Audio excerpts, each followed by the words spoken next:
Hello friends, Jamia Millia Islamia university के अंदर non teaching staff के जो एग्ज़ाम होते हैं उसके हमने प्रैक्टिस सेट प्रोवाइड कराए थे। बहुत से लोगों ने हमारे से प्रैक्टिस सेट परचेज़ किए थे और बहुत से कैंडिडेट्स ने परचेज़ नहीं किए थे।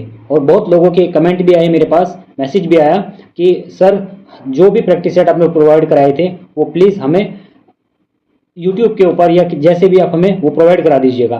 तो ये जो सीरीज़ हम स्टार्ट कर रहे हैं, जितने भी हमने प्रैक्टिस सेट सबको प्रोवाइड कराए थे तो उसकी वीडियो हम बना रहे हैं। उसके साथ हमने एक्स्ट्रा फैक्ट्स यहाँ पर लेके आए हैं। आप आगामी जितनी भी परीक्षाएं देंगे, जितने भी एग्जाम देंगे, अगर आप यूनिवर्सिटी का एंट्रेंस एग्जाम दे रहे हो या जामिया मिल्लिया इस्लामिया यूनिवर्सिटी का एंट्रेंस एग्जाम दे रहे हैं या CUET का एग्जाम दे रहे हैं, ये प्रैक्टिस सेट मैंने ऐसे डिज़ाइन किया है कि इसमें से हर एक प्रैक्टिस सेट में से कम 3 से 4 क्वेश्चन फंसेंगे ही फंसेंगे।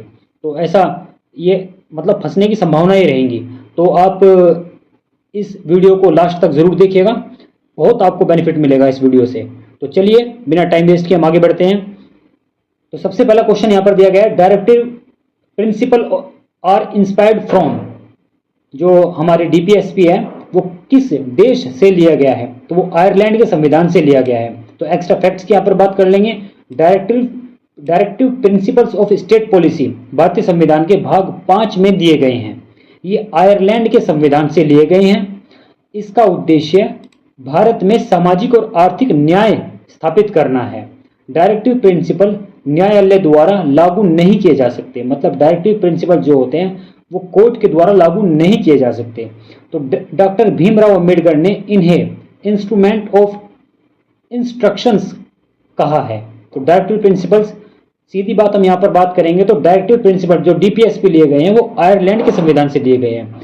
वहीं पर मैं बात करूंगा भारतीय संविधान के अंदर ऐसे बहुत से अनुच्छेद हैं और ऐसे बहुत से जो रूल एंड रेगुलेशंस हैं वो अलग अलग देश के संविधान से लिए गए हैं। अब ये आपको लिस्ट इसके तैयार करनी है, इसके बारे में आपको पढ़ना है अच्छे से और याद कर लेना है। एक क्वेश्चन यहाँ से बनता ही बनता है एग्जाम के अंदर। तो आगे बढ़ते हैं। Question number 2, article 19 provides. तो आर्टिकल 19 क्या प्रोवाइड करता है? तो क्या करता है? ऑप्शन दिया गया है फ्रीडम राइट, तो मतलब स्वतंत्रता का अधिकार हमें प्राप्त करता है। तो भारतीय संविधान के अनुच्छेद 19 में नागरिकों को स्वतंत्रता के अधिकार दिए गए हैं। तो मतलब कहने का मतलब क्या है, जो भारत का इंडियन कॉन्स्टिट्यूशन के अंदर अनुच्छेद जो आर्टिकल 19 है उसमें नागरिकों को फ्रीडम दी गई है, जिस फ्रीडम का अधिकार दिया गया है। जैसे कि भाषण और अभिव्यक्ति की स्वतंत्रता दी गई है, वहां पर कहीं भी आने जाने की स्वतंत्रता दी गई है, सब कोई भी संगठन बनाने की स्वतंत्रता दी गई है। तो ये यहाँ पर आर्टिकल 19 के अंदर ये सब स्वतंत्रता दी गई है। अब हम बात करेंगे, जब हमने बात किया तो अनुच्छेद 19 की हमने बात की है, तो हमें सभी जितने भी हमारे मूल अधिकार हैं, मूल अधिकार हमें याद होने चाहिए। जितने भी मूल अधिकार है उसकी लिस्ट बनाइए और वो सभी याद कर लीजिएगा। याद करेंगे, एक क्वेश्चन एग्जाम के अंदर यहाँ से आता ही आता है। तो चलिए आगे बढ़ते हैं नेक्स्ट क्वेश्चन की तरफ। RTI act applies to. तो RTI एक्ट किस पर अप्लाई होता है? तो गवर्नमेंट बॉडीज पर अप्लाई होता है। तो बात कर लेंगे गवर्नमेंट बॉडीज, मतलब सरकारी संस्थाओं के ऊपर RTI एक्ट अप्लाई होता है। तो राइट टू इंफॉर्मेशन RTI की फुल फॉर्म हो जाएगी, सरकारी विभागों और सार्वजनिक प्राधिकरणों पर लागू होता है ताकि नागरिक जानकारी प्राप्त कर सके। तो RTI का मेन उद्देश्य क्या होता है? किसी भी सरकारी विभाग से इंफॉर्मेशन प्राप्त करना। फॉर एग्जाम्पल, किसी डिपार्टमेंट के अंदर आपको लगता है कि मुझे जो काम हो रहा है वो काम प्रॉपर तरीके से नहीं हुआ है, ईमानदारी से नहीं हुआ है, और आप चाहते हो कि उस डिपार्टमेंट से जानकारी प्राप्त करना या किसी भी तरह की आपको जानकारी अगर लेनी है, तो RTI एक्ट 2005 के तहत आप एक RTI डालेंगे तो आपको उसकी इंफॉर्मेशन मिल जाएगी। तो आगे बढ़ते हैं। कंट्रोलर एंड ऑडिटर जनरल, जिसकी शॉर्ट फॉर्म में कहेंगे CAG, इज अपॉइंटेड बाय, मतलब CAG को अपॉइंट किसके द्वारा किया जाता है? ये क्वेश्चन पूछा गया है। तो ये प्रेसिडेंट के ऊपर, मतलब प्रेसिडेंट के द्वारा अपॉइंट किया जाता है, राष्ट्रपति के द्वारा अपॉइंट किया जाता है CAG को, controller and auditor general of India को। तो ये कौन होता है? भारत का सर्वोच्च ऑडिट अधिकारी होता है। तो सबसे जो ऑडिट होती है ना किसी भी डिपार्टमेंट के अंदर, तो उसका ये सबसे उच्च अधिकारी होता है। जैसे हमारा CJI होता है ना, चीफ जस्टिस ऑफ इंडिया, तो वो सभी जितने भी जज होते हैं, जज के जो सबसे बड़े हेड होते हैं, तो वो कौन होते हैं? CJI, सुप्रीम कोर्ट के जो जज होते हैं, वो तो हमने कोर्ट के पॉइंट ऑफ व्यू से बात कर ली। अगर यहाँ पर हम ऑडिट के पॉइंट ऑफ व्यू से अगर बात करें तो CAG जो होता है वो सर्वोच्च ऑडिट अधिकारी होता है। तो CAG का उल्लेख कॉन्स्टिट्यूशन ऑफ इंडिया के अनुच्छेद 148 से 151 में किया गया है। तो CAG की नियुक्ति प्रेसिडेंट ऑफ इंडिया, भारत के राष्ट्रपति के द्वारा की जाती है। तो CAG केंद्र और राज्य सरकारों के खर्चों का ऑडिट करता है। जो केंद्र और राज्य सरकारों के द्वारा जो भी खर्चा किया जाता है, किसी भी तरह का खर्चा जो किया जाता है, तो CAG के द्वारा उसका क्या किया जाता है, ऑडिट किया जाता है। ऑडिट मतलब आप समझ जाइए कि कोई भी अगर खर्चा किसी डिपार्टमेंट के अंदर हुआ है किसी भी तरह का, तो उसकी देख रेख करने के लिए कि ये डिपार्टमेंट के अंदर इन्होंने जो बिल बना के भेजा है, क्या ये जितना खर्चा हुआ है वास्तव में इतना खर्चा हुआ है, तो उसकी ऑडिट करने के लिए जाते हैं। तो ये आप समझ लीजिएगा। यहाँ पर CAG की रिपोर्ट संसद और राज्य विधानसभाओं में प्रस्तुत की जाती है। जो CAG की रिपोर्ट होती है वो संसद और राज्य के विधान सभाओं के अंदर इसको प्रस्तुत किया जाता है। तो वर्तमान में CAG का जो कार्यकाल होता है 6 वर्ष है या 65 वर्ष की आयु तक होता है। मतलब कि जब CAG एक बार अपॉइंट हो जाता है तो अपॉइंट होने के बाद उसका कार्यकाल 6 साल तक का रहता है। और एक और कंडीशन है, मतलब 65 वर्ष तक। अब मान के चलिए अगर किसी CAG का जो अपॉइंटमेंट हो रहा है 62 साल की उम्र में हो रहा है, तो इसका मतलब ये तो है नहीं कि 6 साल तक वो उसका कार्यकाल रहेगा, 3 साल का रहेगा कार्यकाल उसका, क्योंकि 65 साल की भी कंडीशन है। 65 साल तक का अगर है, अगर उसका अपॉइंटमेंट होता है 60 साल में, तो 5 साल तक वो उस क्या कहते हैं पोस्ट पे कार्यरत रहेंगे। अगर किसी का अपॉइंटमेंट होता है 45 साल में, तो आप मान के चलिए कि 6 साल तक वो उस अपनी कुर्सी पर आसीन रहेंगे, मतलब कार्यरत रहेंगे। कार्यकाल जो रहेगा उनका 6 वर्ष का रहेगा। तो ये 2 कंडीशंस हैं। तो भारत के पहले CAG जो कंट्रोलर एंड ऑडिटर जनरल थे, तो V नरहरि राव थे। ये क्वेश्चन एग्जाम के अंदर कई बार पूछा गया है, तो आपको याद होना चाहिए। कैपिटल ऑफ हिमाचल प्रदेश, हिमाचल प्रदेश की राजधानी क्या है? अब यहाँ पर हिमाचल प्रदेश की राजधानी पूछी गई है, तो आप इसकी लिस्ट बना लीजिए। जितने भी राज्य हैं सभी राज्यों की आपको राजधानी, सभी राज्य के मुख्यमंत्री, सभी राज्य के राज्यपाल आपको टिप्स पे ऐसे उंगलियों पे याद हो जाने चाहिए। कोई अगर पूछे तो क्विक एकदम उसको आपको जवाब दे देना है। तो ऐसे आपको किसी भी एग्जाम को कर दे के आते हो तो ऐसे आपको एनालिसिस करना है। तो ये इसका क्या आंसर हो जाएगा? तो हिमाचल प्रदेश की राजधानी क्या है? शिमला है। आगे इसकी हम डिटेल पढ़ लेते हैं। शिमला हिमाचल प्रदेश की राजधानी है। शिमला को क्वीन ऑफ हिल्स भी कहा जाता है। तो ब्रिटिश शासन के समय शिमला भारत की ग्रीष्मकालीन राजधानी थी। हिमाचल प्रदेश की दूसरी राजधानी क्या है? धर्मशाला है दूसरी राजधानी। पहली क्या है? शिमला है, दूसरी धर्मशाला है। दूसरी भी पूछ लेते हैं, पहली भी पूछ लेते हैं, दोनों भी पूछ लेते हैं, तो आपको दोनों याद होनी चाहिए। Which sector contributes most to India's GDP? तो मतलब कि ऐसा कौन सा सेक्टर है जो सबसे ज्यादा GDP कंट्रीब्यूट करता है? तो GDP कौन सा करता है? तो सर्विस सेक्टर के थ्रू GDP सबसे ज्यादा हमारे प्रोड्यूस होती है। तो service sector of India Bharat की GDP में सबसे अधिक योगदान देती है। तो यहाँ क्वेश्चन क्या पूछा गया है कि GDP में सबसे अधिक योगदान कौन सा सेक्टर के द्वारा किया जाता है? तो सबसे ज्यादा जो योगदान दिया जाता है वो दिया जाता है सर्विस सेक्टर के द्वारा। तो सर्विस सेक्टर में क्या हो सकती है? सेवा क्षेत्र में बैंकिंग हो सकता है, IIT, शिक्षा, पर्यटन, स्वास्थ्य मतलब हेल्थ का डिपार्टमेंट हो सकता है, संचार हो सकता है, जैसी सेवाएं जो हैं उनके थ्रू GDP में योगदान सबसे महत्वपूर्ण होता है। तो इन्फोसिस और TCS एक कंपनी है, जैसे IT कंपनी सेवा क्षेत्र का बड़ा हिस्सा है।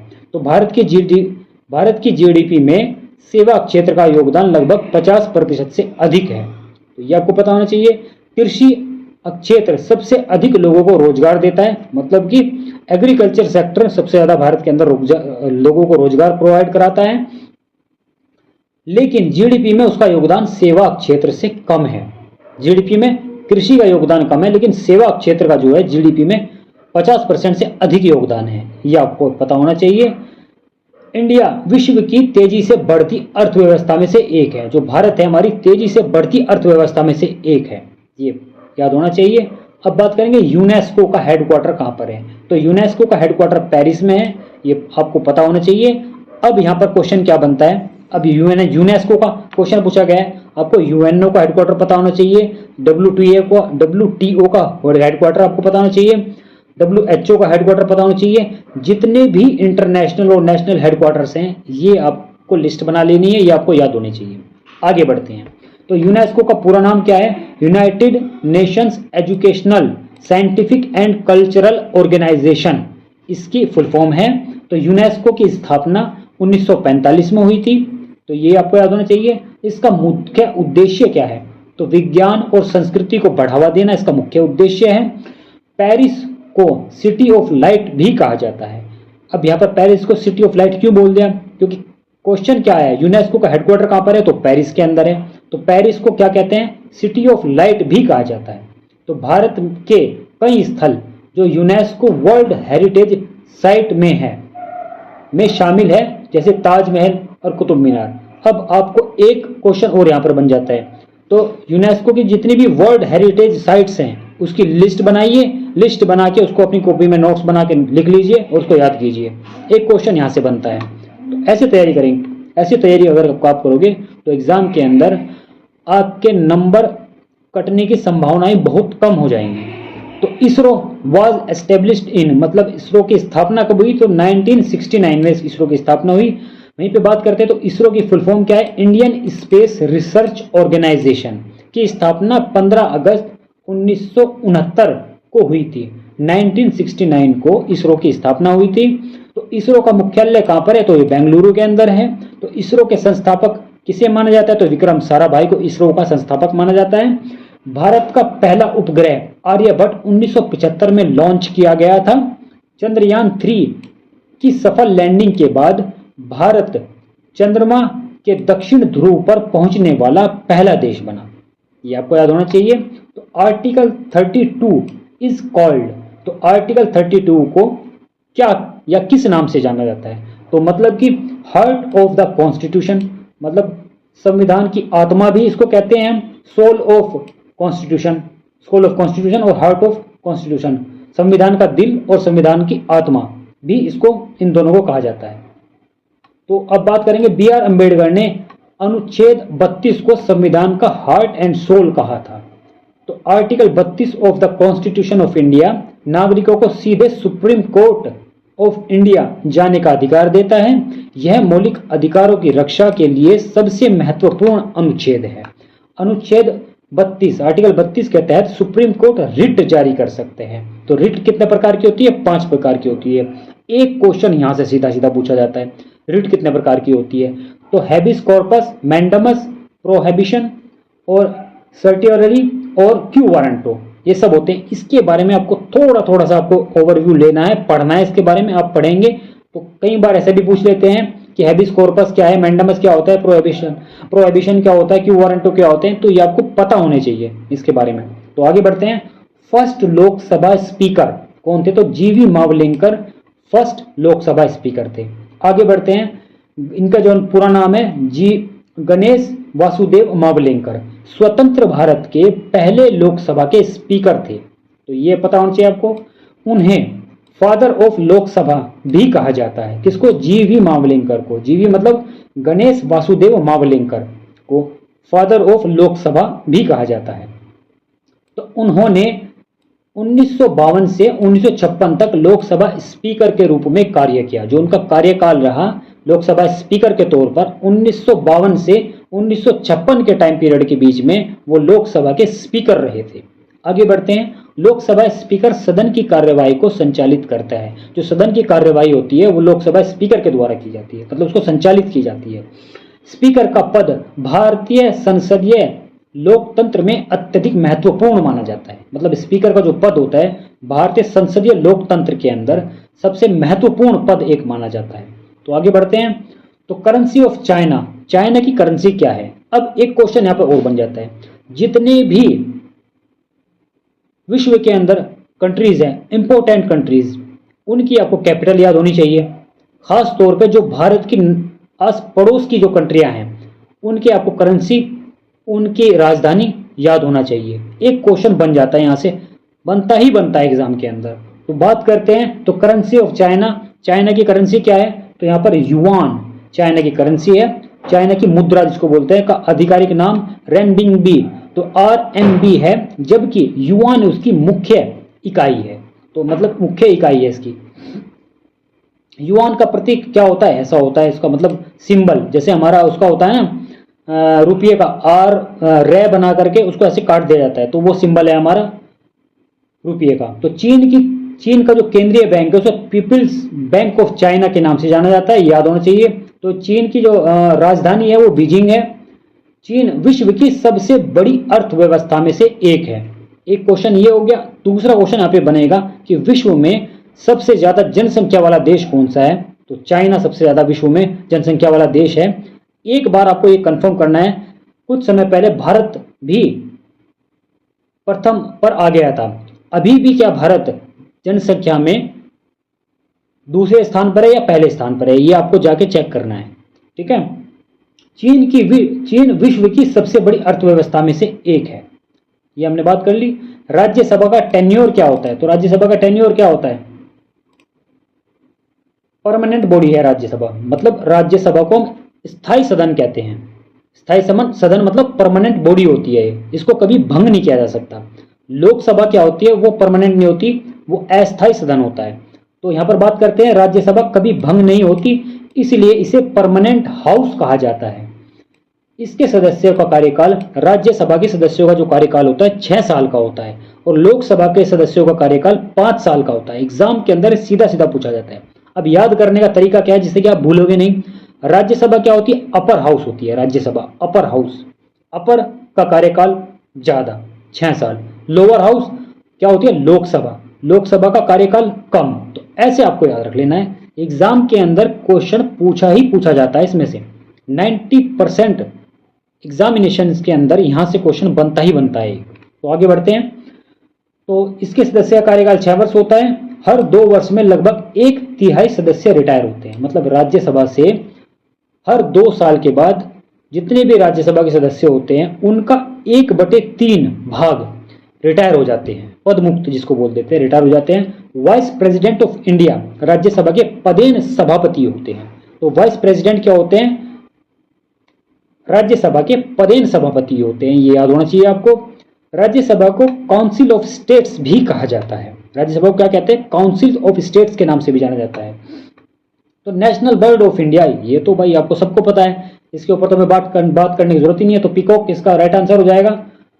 तो अब हमें ये भी पता होना चाहिए कि 1963 में भारत का राष्ट्रीय पक्षी घोषित किया गया था पीकॉक को।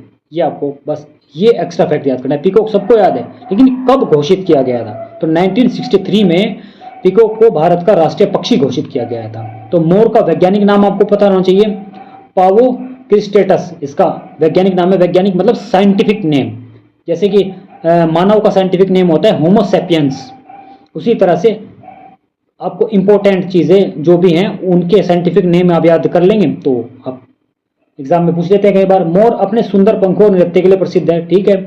इंडिया में मोर को पवित्र और सांस्कृतिक महत्व वाला पक्षी माना जाता है। तो नर मोर के रंग बिरंगे पंख होते हैं, जबकि मादा को पीहेन कहा जाता है, ठीक है। आगे बढ़ते हैं। आरबीआई एस्टेब्लिश्ड इन, आरबीआई की स्थापना किस वर्ष में हुई, तो यहाँ पे क्वेश्चन पूछते हैं। तो 1935 में आरबीआई की स्थापना हुई। एक क्वेश्चन आरबीआई से पूछा जाता है, तो आरबीआई का आपको क्या करना है, चीरहरण कर देना है। क्वेश्चन मतलब आरबीआई से लेकर के जितने भी क्वेश्चन हैं आरबीआई के, आपको सारे क्वेश्चन उसके रट लेने हैं। एक क्वेश्चन एग्जाम के अंदर आरबीआई से बनता ही बनता है, भूलना मत। कभी गवर्नर पूछ लेंगे, कभी स्थापना पूछ लेंगे, कभी आरबीआई का राष्ट्रीयकरण कब हुआ था ये पूछ लेंगे, तो कुछ भी क्वेश्चन पूछ सकते हैं। तो रिजर्व बैंक ऑफ इंडिया की स्थापना 1 अप्रैल 1935 को हुई थी। आरबीआई भारत की केंद्रीय बैंक है, मतलब आरबीआई क्या है, भारत का सेंट्रल बैंक है। आरबीआई का मुख्यालय कहां पर है, एक क्वेश्चन यहां से बन जाता है। तो ये मुंबई में आरबीआई का मुख्यालय मतलब हेडक्वार्टर मुंबई के अंदर है। आरबीआई भारतीय मुद्रा की छपाई और मौद्रिक नीति को नियंत्रित करता है। मतलब कि आरबीआई का काम क्या होता है, जो मतलब करेंसी की जो छपाई का काम करते हैं, और मौद्रिक नीति मतलब मॉनेटरी पॉलिसी जो होती है उसको नियंत्रित, उसको कंट्रोल करने का काम करती है। तो आरबीआई का राष्ट्रीयकरण जिसको नेशनलाइजेशन कहते हैं वो 1949 में हुआ था। एग्जाम के अंदर पूछा जाता है कई बार ये क्वेश्चन, इसको यहाँ पे बिठा लो दिमाग के अंदर। तो आगे बढ़ते हैं। आरबीआई का प्रतीक चिन्ह एक बाघ और ताड़ के पेड़ को दर्शाता है। ये मैंने हालांकि किसी भी एग्जाम के अंदर ये वाला क्वेश्चन तो मैंने आज तक देखा नहीं, लेकिन जो ऊपर वाले क्वेश्चन है जो मैंने कराए लिखे हैं आरबीआई से रिलेटेड, ये क्वेश्चन कई बार एग्जाम के अंदर रिपीट हुए हैं। तो आगे बढ़ते हैं। एनईपी 2020 रिप्लेस, एनईपी 2020 ने किसको रिप्लेस किया? तो इसमें से पॉलिसी जो थी 1986 वाली, उस पॉलिसी को रिप्लेस कर दिया। तो नेशनल एजुकेशन पॉलिसी 2020 को 2020 मतलब नेशनल एजुकेशन पॉलिसी जो थी वो 2020 में लागू हुई थी, और national policy of on education 1986 की जगह ली थी। तो इससे पहले जो एनईपी से पहले जो पॉलिसी थी वो नेशनल पॉलिसी ऑफ एजुकेशन 1986 थी, लेकिन अब कौन सी आ गई? नेशनल एजुकेशन पॉलिसी 2020 आ गई, इसके जगह काम कर रही है। तो एनईपी 2020 में 10+2 प्रणाली को बदल करके जो नेशनल पॉलिसी ऑन एजुकेशन 1986 थी वो 10+2 की प्रणाली थी। अब क्या हो गया? इसको बदल के 5+3+3+4 संरचना लागू कर दी गई है एजुकेशन के लिए। अब नीति में मातृभाषा में शिक्षा पर विशेष जोर दिया गया है। तो इस नीति का एनईपी 2020 में मदर लैंग्वेज पर, मदर टंग पर सबसे ज़्यादा ध्यान दिया गया है कि मतलब बच्चों को उनकी मातृभाषा में एजुकेशन प्रोवाइड कराने पर सबसे अहम रोल, मतलब सबसे ज़्यादा जोर दिया गया है। तो आगे बढ़ते हैं यहाँ पर। तो मिनिस्ट्री ऑफ एजुकेशन ने इस नीति को लागू किया। तो एजुकेशन मंत्रालय के द्वारा इस नीति को लागू किया गया। यह भी क्वेश्चन बन सकता है एग्जाम के अंदर। तो यह 21वीं सदी की पहली नई शिक्षा नीति है। तो 21वीं सदी की पहली फर्स्ट शिक्षा नीति है। एग्जाम के अंदर ये भी पूछ सकते हैं कि कौन सी शिक्षा नीति है 21वीं सदी की, तो ये पहली शिक्षा नीति है। तो vice president is ex officio. तो मतलब एक्स ऑफिशियो का मतलब क्या होता है? राज्यसभा के पदेन सभापति कौन होते हैं? तो वाइस प्रेसिडेंट होते हैं, आपको पता होना चाहिए। सभापति होते हैं। तो राज्यसभा संसद का उच्च सदन होता है, हमने अभी बात की है। तो राज्यसभा क्या होते हैं? अपर हाउस बोलते हैं राज्यसभा को, और लोअर हाउस किसको बोलते हैं? लोकसभा को लोअर हाउस बोलते हैं। तो उपराष्ट्रपति का चुनाव सांसदों द्वारा किया जाता है। जो उपराष्ट्रपति का जो चुनाव किया जाता है वो सांसदों के द्वारा किया जाता है। उपराष्ट्रपति का कार्यकाल 5 वर्ष का होता है। राष्ट्रपति की अनुपस्थिति, राष्ट्रपति की जो अनुपस्थिति होती है, उस अगर राष्ट्रपति नहीं होते तो उसकी जगह उनका कार्यभार कौन संभालता है? तो उपराष्ट्रपति के द्वारा उनका कार्यभार संभाला जाता है। ठीक है। तो green revolution leads in India. तो मतलब ग्रीन रिवॉल्यूशन के जो लीडर थे इंडिया के अंदर वो कौन थे? तो एम एस स्वामीनाथन थे। एम एस स्वामीनाथन को भारत में हरित क्रांति का जनक कहा जाता है। तो हरित क्रांति की शुरुआत 1960 के दशक में हुई थी। इसका मुख्य उद्देश्य खाद्यान्न उत्पादन बढ़ाना था।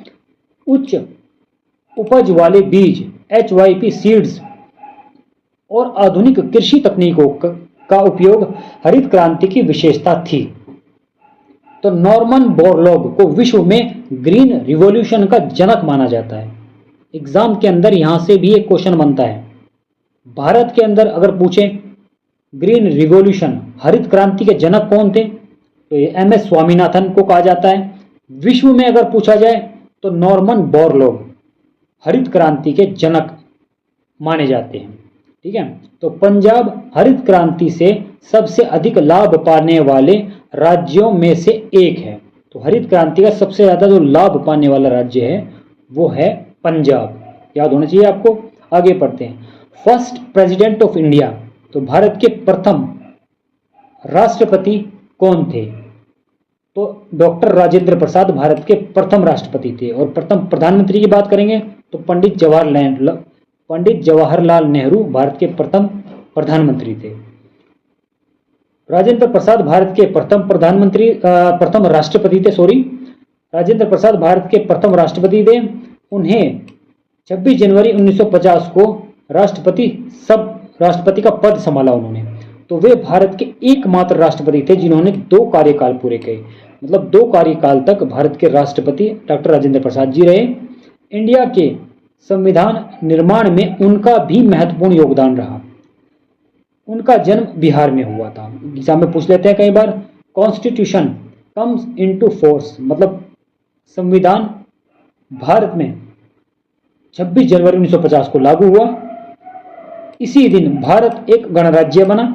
26 जनवरी को हर वर्ष रिपब्लिक डे मनाया जाता है। भारतीय संविधान को तैयार करने में लगभग 2 वर्ष 11 महीने 18 दिन का समय लगा था। ये एग्जाम के अंदर सीधा सीधा क्वेश्चन पूछा जाता है। संविधान सभा के अध्यक्ष डॉक्टर राजेंद्र प्रसाद थे। संविधान के मुख्य शिल्पकार जो थे डॉक्टर बी.आर. अम्बेडकर को माना जाता है। तो इलेक्शन कमीशन फॉर्म्ड अंडर, तो आर्टिकल 324 में इलेक्शन कमीशन ऑफ इंडिया का गठन article 324 of the constitution of India के तहत किया गया था। तो यह भारत में स्वतंत्र और निष्पक्ष चुनाव करवाने के लिए जिम्मेदार है। तो चुनाव आयोग एक संवैधानिक संस्था है। न्यू दिल्ली में इसका हेडक्वार्टर है। भारत के पहले मुख्य चुनाव आयुक्त कौन थे? तो सुकुमार सेन थे। एग्जाम के अंदर सीधा सीधा क्वेश्चन पूछा जाता है कि भारत के पहले मुख्य चुनाव आयुक्त कौन थे? तो सुकुमार सेन थे। अब आपको बताना है कि वर्तमान में भारत के मुख्य चुनाव आयुक्त कौन है। कमेंट बॉक्स में कमेंट करके आप बताइएगा। अभी रीजनिंग का क्वेश्चन आ गया। 4, 6, 9, 13, 18। तो इसको सोल्व करेंगे तो 23 इसका राइट आंसर आ जाएगा। सीरीज से रिलेटेड बहुत से क्वेश्चन पूछे जाते हैं एग्जाम के अंदर, ये आपको याद कर लेने हैं। मतलब कि इसको सोल्व करने की प्रैक्टिस कर लेनी है। एग्जाम के अंदर सीरीज से क्वेश्चन एक बनता ही बनता है। आपको मीडियम भी, हार्ड भी और जैसे भी आपको करने हैं वो तैयार कर लीजिएगा। ऑड वन, इसमें से ऑड पूछ रहे हैं स्क्वायर, रेक्टेंगल, सर्कल और क्यूब। तो यहाँ पर क्यूब क्या हो जाएगा?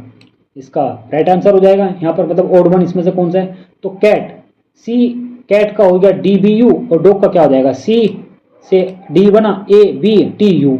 तो वहीं से D से अगला क्या होगा? O से अगला क्या होगा? और G से नेक्स्ट क्या होगा? तो ये इसका आंसर हो जाएगा EPH। इसका राइट आंसर हो जाएगा।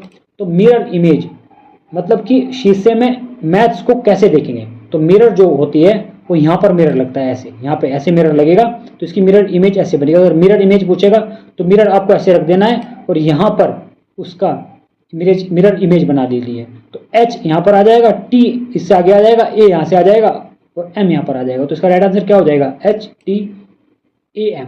और अगर पूछे कि इसका जो वाटर के अंदर प्रतिबिंब क्या होगा, अगर मिरर, यहाँ तो मिरर का पूछा है कि जल के अंदर प्रतिबिंब क्या होगा, तो वो नीचे बनेगा, इसके नीचे बनेगा।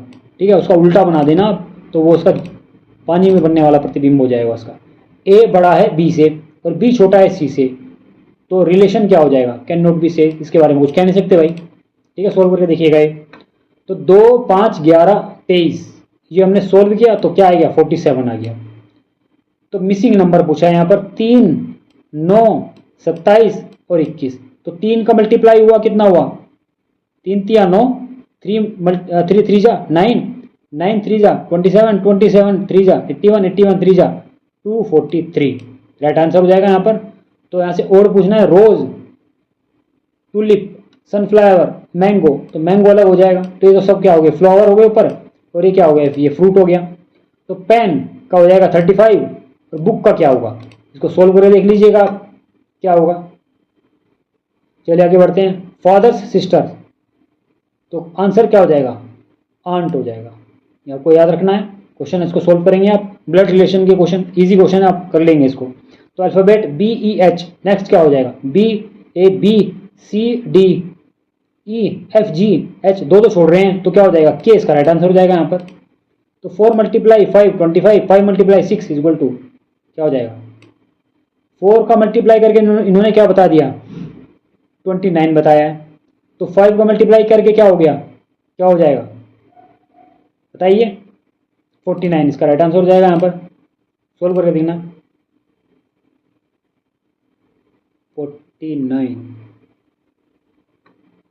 49 होगा या 36 होगा? क्योंकि देखो अगर यहाँ पर हम 5 जोड़ते हैं तो 5 जोड़कर, क्योंकि एक क्वेश्चन को सोल्व करने के कई मेथड होते हैं, तो इसको सोल्व करके देखेंगे आप। यहाँ पर अगर 5 करेंगे तो 25 आ रहा है। इसको अगर 6 कर देंगे तो 36 भी हो सकता है इसका आंसर। चेक करना एक बार, आप सोल्व करके देखना इसको। तो ओड क्या हो जाएगा यहाँ पर? Chair, table, sofa, book. तो बुक इसका राइट आंसर हो जाएगा यहाँ पर। तो 1, 8, 27, 64। तो क्या हो रहा है? 1 का स्क्वायर नहीं, 1 का क्यूब क्या होगा? 1 ही होगा। 2 का क्यूब क्या हो जाएगा? 8 हो जाएगा। 3 का क्यूब क्या हो जाएगा? क्यूब मतलब घन, हिंदी कहेंगे हम घन बोलते हैं, इंग्लिश में बोलते हैं क्यूब। तो 27 यहाँ पर 4 का हो गया, नेक्स्ट क्या हो जाएगा 5 का 125 इसका राइट आंसर हो जाएगा। आगे बढ़ते हैं, SUN STUV, एस से क्या हो रहा है यहाँ पर T हो रहा है, UVNO, तो उसी तरह से इसका राइट आंसर क्या हो जाएगा, M से आगे क्या आ जाएगा NOPOPMNO, N के बाद क्या आता है, N के बाद एक मिनट N के बाद O आ रहा है ना, तो ये Q गलत हो गया, ये O होगा इसका आंसर, ठीक है। NP देखो, N M के बाद N आया, O के बाद P आया, O के बाद P आया, तो N के बाद नेक्स्ट क्या आता है MNO, O आता है, तो O इसका राइट आंसर हो जाएगा यहाँ पर, ठीक है। तो ये यहाँ पर थोड़ा सा टाइपिंग मिस्टेक है, देख लीजिएगा इसको। तो अपोजिट डायरेक्शन, नॉर्थ का अपोजिट क्या हो जाएगा, साउथ हो जाएगा। नॉर्थ क्या होता है, ऊपर होता है, ऐसे आपको याद कैसे करना है, कैसे बनता है, ऊपर होता है नॉर्थ, नीचे होता है साउथ, इधर होता है ईस्ट, इधर होता है वेस्ट, ऐसे याद रखना है, इधर होगा ईस्ट, इधर होगा वेस्ट। चलिए आगे बढ़ते हैं।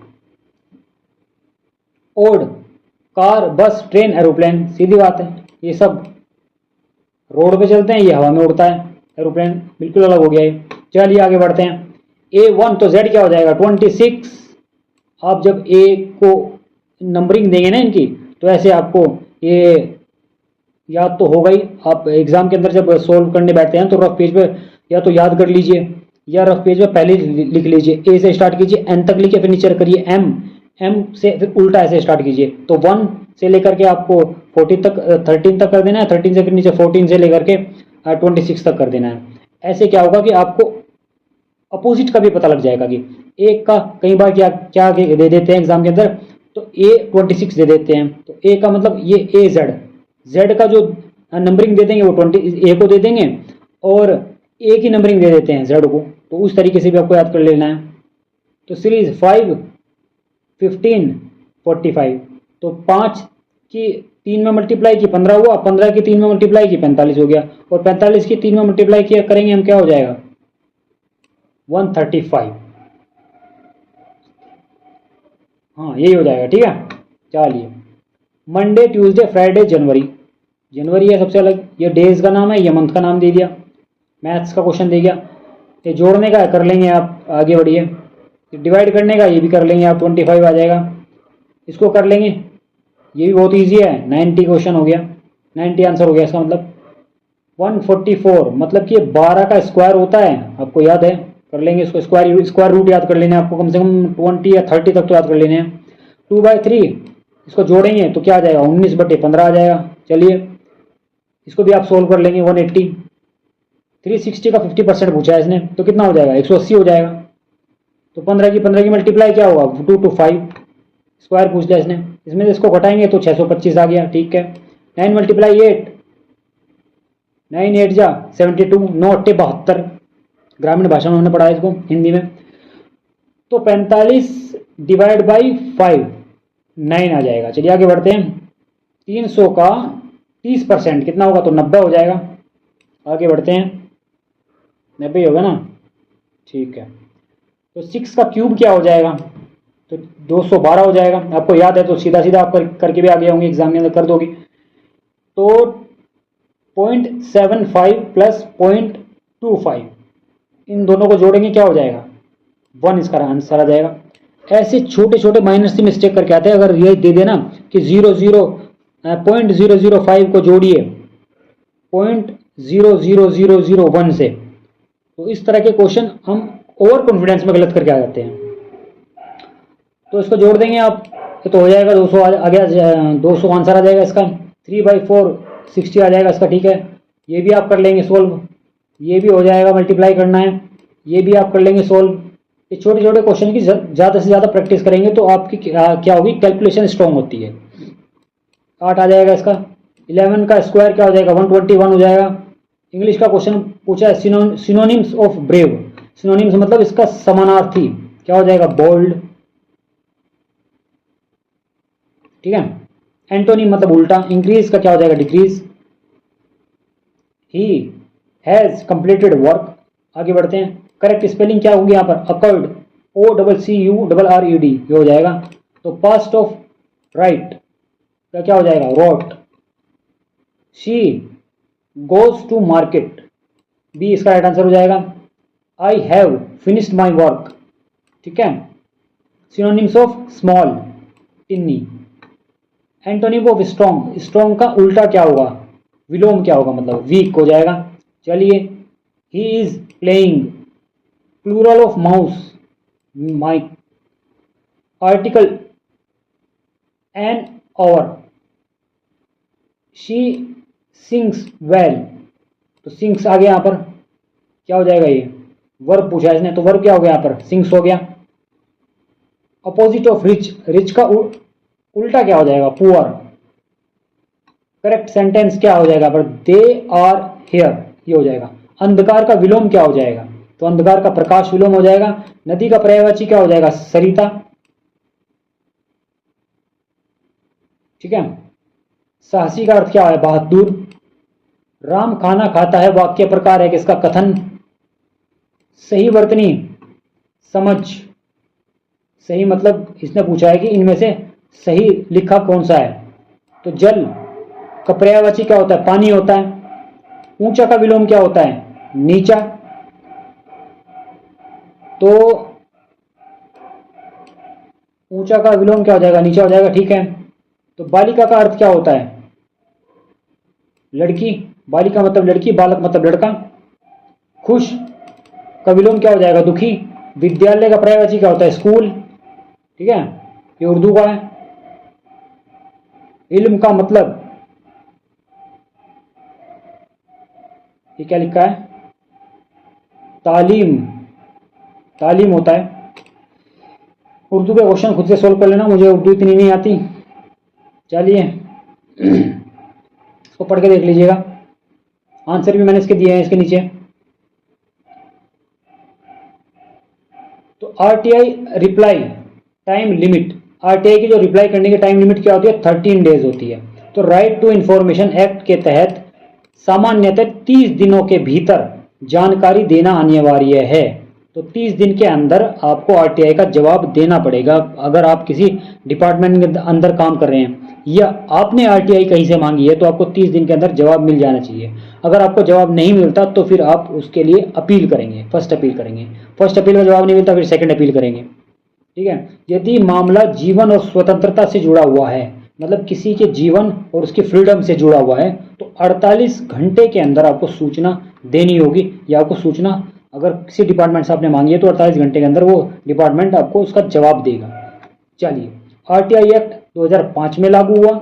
आरटीआई का उद्देश्य सरकारी कार्यालयों में पारदर्शिता बढ़ाना है, मतलब सरकारी जो कार्य होते हैं, गवर्नमेंट डिपार्टमेंट्स के जो वर्क होते हैं उसके अंदर मतलब ट्रांसपेरेंसी लाना, इसका मेन उद्देश्य होता है आरटीआई का। बहुत पावरफुल हथियार होता है आरटीआई ये।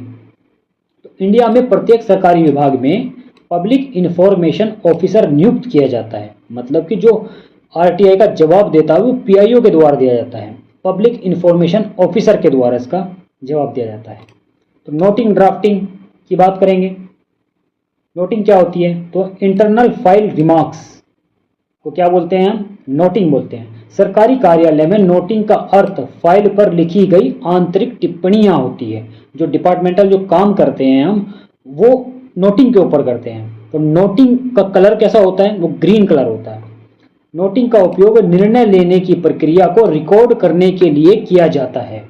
इसमें अधिकारी अपने सुझाव, नोटिंग के अंदर क्या करते हैं, अधिकारी किसी भी मैटर से रिलेटेड अपने सुझाव लिखेंगे या अपने विचार लिखेंगे या कोई आदेश अगर लिखना है तो वो नोटिंग के ऊपर लिखेंगे। तो ड्राफ्टिंग और नोटिंग कार्यालय कार्य प्रणाली में महत्वपूर्ण भाग होता है। मतलब डिपार्टमेंट के जो काम के अंदर नोटिंग और ड्राफ्टिंग का सबसे इंपॉर्टेंट काम होता है। जो फाइलिंग सिस्टम होती है वो नोटिंग और ड्राफ्टिंग के द्वारा की जाती है। आगे बढ़ते हैं। राइट टू इंफॉर्मेशन एक्ट के तहत कई मामलों में फाइल नोटिंग भी मांगी जाती है। मतलब कि आरटीआई के तहत किसी भी व्यक्ति के द्वारा किसी भी सरकारी डिपार्टमेंट में वो नोटिंग भी मांग सकता है कि इसकी जो किसी भी काम से रिलेटेड क्या इसकी फाइलिंग चलाई, आपने डिपार्टमेंट के अंदर क्या फाइल चली, उसकी हमें फोटोकॉपी दो। उसका आपको जो नॉमिनल चार्जेस होता है 2 रुपये, शायद 2 रुपये 3 रुपये पर फोटोकॉपी आपको चार्जेस पे करने होंगे। तो इसका आप देख लेना, शायद 2 रुपये का होता है पर फोटोकॉपी का, उसका चार्जेस देना होता है। तो फाइल नोटिंग भी मानी जाती है। तो ड्राफ्टिंग मीन्स क्या होता है, ड्राफ्टिंग का मतलब क्या होता है, ऑफिशियल लेटर राइटिंग। तो ड्राफ्टिंग का अर्थ क्या होता है, सरकारी या आधिकारिक पत्र तैयार करना ड्राफ्टिंग होता है। तो ड्राफ्टिंग में पत्र, नोटिस, आदेश और कार्यालयीन संचार तैयार किए जाते हैं। तो सरकारी कार्यालयों में ड्राफ्टिंग और नोटिंग दोनों महत्वपूर्ण प्रक्रिया है। गवर्नमेंट डिपार्टमेंट के अंदर ड्राफ्टिंग और नोटिंग दोनों ही इंपॉर्टेंट प्रक्रियाएं हैं। ठीक है, आगे बढ़ते हैं। अच्छा ड्राफ्ट स्पष्ट, संक्षिप्त और औपचारिक भाषा में लिखा जाता है। जो ड्राफ्ट होता है ना, जो सबसे अच्छा माना जाता है, तो वो एकदम क्लियर भाषा में होना चाहिए, स्पष्ट शब्द होने चाहिए और एकदम पॉइंट टू पॉइंट उसके अंदर जो भी आप बताना चाह रहे हैं वो लिखा होना चाहिए। तो कार्य में ड्राफ्ट में अंतिम रूप देने से पहले वरिष्ठ अधिकारी द्वारा जांच की जाती है उसकी, मतलब उसको जांचा जाता है। जो भी फाइल के ऊपर आपने नोटिंग ड्राफ्टिंग की है, उच्च अधिकारी के पास वो जाएगा, तब जाकर के वो ऑर्डर जारी किया जाएगा, कोई भी अगर फाइल के ऊपर काम किया जा रहा है तो office procedure manual help in, तो ऑफिस प्रोसीजर कार्यालय के कार्यों को सही और व्यवस्थित तरीके से करने में सहायता करता है। तो इसमें फाइल प्रबंधन, फाइल की जो देखरेख होती है, उसका पत्राचार, रिकॉर्ड रखने और कार्यालय प्रक्रिया के नियम दिए जाते हैं। ऑफिस प्रोसीजर जो मैनुअल होता है, उस मैनुअल के अंदर सब कुछ लिखा होता है कि आपको कौन सा काम कैसे करना है। एक तरह से रूल एंड रेगुलेशन समझ सकते हैं आप, उसमें लिखा होता है। तो सरकारी कार्यालय में कार्य की एक रूपरेखा बनाए रखने के लिए इसका उपयोग किया जाता है। तो यह कर्मचारियों को प्रशासनिक कार्यों की सही प्रक्रिया समझाने में मदद करता है कि अगर किसी भी डिपार्टमेंट के अंदर क्या रूल एंड रेगुलेशंस है, तो उसको आप जाकर के जो अपना डिपार्टमेंट का ऑफिस प्रोसीजर का मैनुअल होता है, उसमें जाकर को देख सकते हैं और उसको उस तरीके से आपको सही तरीके से कर सकते हैं। तो department of administrative reforms and public grievance प्रशासनिक सुधारों से संबंधित महत्वपूर्ण दिशा निर्देश जारी करता है। तो टाइपिंग टेस्ट क्या होता है, टाइपिंग लोअर डिवीजन क्लर्क भर्ती में टाइपिंग टेस्ट सामान्यतः केवल क्वालिफाइंग होता है। तो यहाँ पर ये पूछा था, क्वालिफाइंग इन नेचर होता है। टाइपिंग टेस्ट में न्यूनतम गति, शुद्धता और आवश्यक होती है। टाइपिंग टेस्ट के अंदर आपकी स्पीड और आपकी जो एक्यूरेसी होती है वो दोनों मायने रखती है। अगर टाइपिंग स्पीड आपको बढ़ानी है तो एक्यूरेसी पे सबसे ज़्यादा फोकस करना होगा। जितनी कम गलती आप करेंगे उतनी ही ज़्यादा आपकी स्पीड आएगी। ठीक है, तो अंग्रेजी और हिंदी दोनों में टाइपिंग टेस्ट किए जा सकते हैं। किसी डिपार्टमेंट के अंदर उर्दू में पूछ लेते हैं, पंजाब में कई बार पंजाबी लैंग्वेज में मांग लेते हैं, तमिलनाडु में तमिल लैंग्वेज में टाइपिंग मांग लेते हैं। तो ये आप समझ सकते हैं। वो भर्ती के अकॉर्डिंग जिस लैंग्वेज में भर्ती निकली है क्लर्क की या टाइपिस्ट की, तो उस लैंग्वेज में आपको टाइपिंग आनी चाहिए। तो सरकारी विभागों में एलडीसी का कार्य फाइल संभालना, डेटा एंट्री और कार्यालय कार्य करना होता है। तो कंप्यूटर ज्ञान और टाइपिंग कौशल एलडीसी पद के लिए महत्वपूर्ण माना जाता है। सो फ्रेंड्स, ये हमारा प्रैक्टिस सेट था। ये ऑलरेडी मैं आप लोगों को, बहुत लोगों को प्रोवाइड करा चुका हूँ। और जिन लोगों ने हमारा प्रैक्टिस सेट अवेल नहीं किया था, एक बार ये वीडियो ज़रूर देख लीजिएगा। आपको इस बात का अंदाज़ा हो जाएगा कि हमने किस लेवल का प्रैक्टिस सेट बनाया था। बहुत से लोगों ने कहा कि इतना इजी पेपर नहीं आएगा, लेकिन उससे भी बहुत इजी पेपर आया था। और एग्ज़ाम के अंदर आप खुद अनुमान लगा सकते हैं कि कितने क्वेश्चंस डायरेक्ट एग्ज़ाम के अंदर फंसे हैं हमारी प्रैक्टिस सेट से। तो ऐसे ही हम सभी प्रैक्टिस सेट की वीडियोस कवर कराएंगे। आप जितने भी हम यहाँ पे प्रैक्टिस सेट प्रोवाइड करा रहे हैं, करा चुके हैं ऑलरेडी, और इसकी वीडियोस प्रोवाइड कराएंगे, आप ये सभी वीडियोस देखना। और देखने के बाद किसी भी कम्पिटेटिव एग्जाम्स में के अंदर आप जाओगे ना, तो आपके क्वेश्चंस बहुत सीधे सीधे यहाँ से फंसेंगे। सो फ्रेंड्स, इस वीडियो में इतना ही।